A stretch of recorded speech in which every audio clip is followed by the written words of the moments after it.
शिमला में सांसद सुरेश कश्यप ने जिला शिमला की दिशा की बैठक ली। इस दौरान अधिकारियों से केंद्रीय योजनाओं की स्टेटस रिपोर्ट ली और दिशा निर्देश दिए। इस दौरान सुरेश कश्यप ने केंद्रीय आर्थिक मदद को लेकर हिमाचल सरकार पर निशाना साधा। कश्यप ने कहा कि केंद्र प्रदेश सरकार को भरपूर मदद कर रहा है। केंद्र अगर प्रदेश सरकार को मदद ना करे तो हिमाचल आज सरकारी कर्मचारियों की सैलरी और पेंशन देने में भी सक्षम नहीं है। उन्होंने सरकारी योजनाओं के लिए मंदिरों से पैसा मांगे जाने को दुखद और चिंताजनक बताया है। साथ ही विधायक त्रिलोक जामवाल के ट्रेजरी में केंद्रीय योजनाओं के लिए आए हुए पैसे के दुरुपयोग के आरोपों का भी समर्थन किया है। सांसद सुरेश कश्यप ने कहा कि आज शिमला में अधिकारियों के साथ प्रदेश में चल रही केंद्रीय पोषित परियोजनाओं को लेकर चर्चा की गई। प्रधानमंत्री ग्राम सड़क योजना की चौथे फेज की शुरुआत होने जा रही है, लेकिन प्रदेश में अभी पहले और दूसरे चरण के काम भी पूरे नहीं हुए हैं। उन्होंने खुशी जताते हुए कहा कि केंद्र ने योजनाओं के लिए ट्रेजरी की बजाय सीधा योजनाओं को पैसा देने का निर्णय लिया है। इससे योजनाओं को पूरा करने में गति मिलेगी, साथ ही ट्रेजरी से योजनाओं का पैसा जो दाएं बाएं होता था उस पर रोक लगेगी। इस दौरान लोकसभा सांसद ने विधायक त्रिलोक जामवाल के आरोपों का भी समर्थन किया है। कहा कि केंद्र विभिन्न योजनाओं के माध्यम से प्रदेश को भरपूर मदद भेज रहा है। हिमाचल प्रदेश तो स्पेशल कैटेगरी स्टेट है, जहां माननीय प्रधानमंत्री मोदी ने 90-10 की रेशो में हिमाचल को रखा है और उसी प्रकार से हिमाचल प्रदेश को आर्थिक मदद भी मिल रही है। उन्होंने कहा कि प्रदेश सरकार झूठा रोना रो रही है। आपने आम बजट भी देखा होगा कि बहुत सारी स्कीमें केंद्र सरकार ने हिमाचल को दी है। हाल ही में शिमला संसदीय क्षेत्र की कुफरी चायल सड़क को 53 करोड़ रू CRF में प्राप्त हुए हैं। ये केंद्र सरकार की देन है। भाजपा के चारों लोकसभा या राज्यसभा सांसदों ने निरंतर हिमाचल प्रदेश को लेकर केंद्र सरकार के सम्मुख प्रदेश हित की बात को रखा है। केंद्र सरकार के द्वारा हिमाचल प्रदेश की भरपूर मदद की जा रही है, अन्यथा हिमाचल प्रदेश की तो ये हालात हैं कि कांग्रेस सरकार सैलरी और पेंशन देने की स्थिति में भी नहीं है। केंद्र अगर प्रदेश की मदद न करे तो प्रदेश सरकार महीने के अंत में कर्मचारियों को तनख्वाह और पेंशन को पेंशन देने में भी सक्षम नहीं है। पंजाब दस्तक के लिए सुरेंद्र राणा की रिपोर्ट। और उसमें हम क्या बेहतर कर सकते हैं, उस दृष्टि से अधिकारियों को दिशा निर्देश भी दिए गए हैं। माननीय मोदी जी के नेतृत्व में जिस प्रकार से हिमाचल प्रदेश को लगातार विकास के मामले में आगे ले जाने के लिए प्रयास किए जा रहे हैं, और विशेष रूप से आज के जो हमारी मीटिंग है इसमें सड़कों को लेकर, पीने के पानी को लेकर और बिजली को लेकर, इसके अलावा जो बहुत सारी योजनाएं एम्प्लॉयमेंट से रिलेटेड हैं या एनिमल एग्रीकल्चर से हैं, एनिमल हस्बेंड्री से रिलेटेड हैं, उन सारी योजनाओं का हमने रिव्यू किया है और हमने आवश्यक दिशा निर्देश भी दिए हैं, क्योंकि ये फाइनेंशियल ईयर समाप्त होने वाला है। जो पेंडेंसी है उनको जल्दी से जल्दी पूरा करें और जो योजनाएं हैं, योजनाएं समय के ऊपर पूरी की जाएं।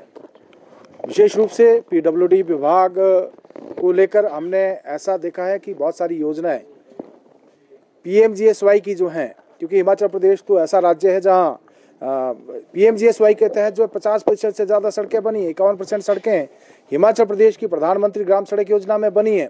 लेकिन जो फेज़ 1 की भी कुछ सड़कें अभी तक जो हैं पूरी नहीं हो पाई हैं। हमने उसका नोट लिया और उसमें आवश्यक दिशा निर्देश भी दिए गए, ताकि चाहे PMGSY 1 की सड़कें हैं, 2 की हैं या 3 की हैं, क्योंकि अब तो फेज़ 4 आ गया है और फेज़ 4 की जो है अब स्वीकृति आने वाली है। तो जो पिछले 3 फेजेज हमारे हैं उनके जो काम अभी तक पेंडिंग हैं उनको भी जल्दी से जल्दी पूरा किया जाए। इसी प्रकार से हर घर को नल के माध्यम से जल देने में हिमाचल प्रदेश ने अच्छा काम किया, लेकिन अभी भी जहां पर पीने के पानी की समस्या है उसका निदान किया जाए। इसी प्रकार से बिजली के विभाग में भी जहां लो वोल्टेज की समस्या है, कनेक्टिविटी की बिजली के कनेक्टिविटी की समस्या है, उसमें भी सुधार लाया जा सके।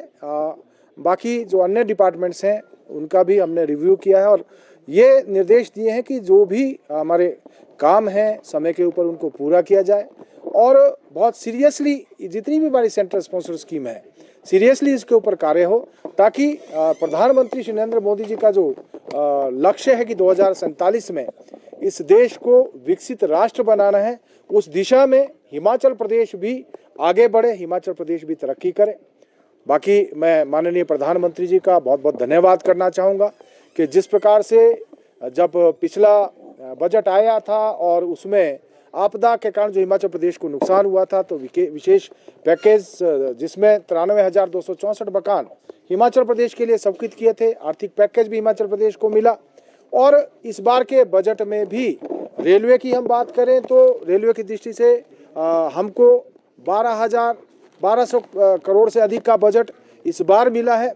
और इसके अलावा हिमाचल प्रदेश को बजट में भी एक अच्छा जो है योगदान केंद्र की ओर से मिला है। साथ ही साथ विशेष रूप से मैं ये इसलिए भी धन्यवाद करना चाहूँगा कि बजट में मध्यम वर्ग के लोगों के लिए जिस प्रकार से जो टैक्स में राहत दी गई है, जिसकी सीमा को 7 लाख से बढ़ाकर 12 लाख किया गया है, मैं समझता हूँ हिमाचल प्रदेश के लोगों को भी बहुत बड़ा फायदा, क्योंकि यहाँ तो जो एम्प्लॉयज़ की संख्या भी देश में परसेंटेज में सबसे ज़्यादा है।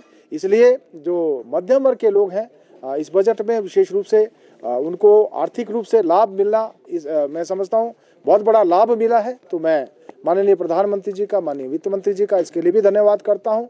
और साथ ही साथ जिस प्रकार से आज हिमाचल प्रदेश को, क्योंकि हम देखते हैं कि आज व्यवस्था परिवर्तन को लेकर जो सरकार सत्ता में आई, लेकिन 2.25 साल का समय बीत गया है, गारंटियाँ पूरी सारी फेल हो चुकी हैं। जो काम प्रदेश में चले थे आज अवरुद्ध हैं। पूर्व सरकार के समय में जो काम शुरू किए गए थे आज वो भी पूरे नहीं हो पा रहे हैं। और निरंतर हम देख रहे हैं कि विकास के मामले में हिमाचल प्रदेश जो है पिछड़ता जा रहा है।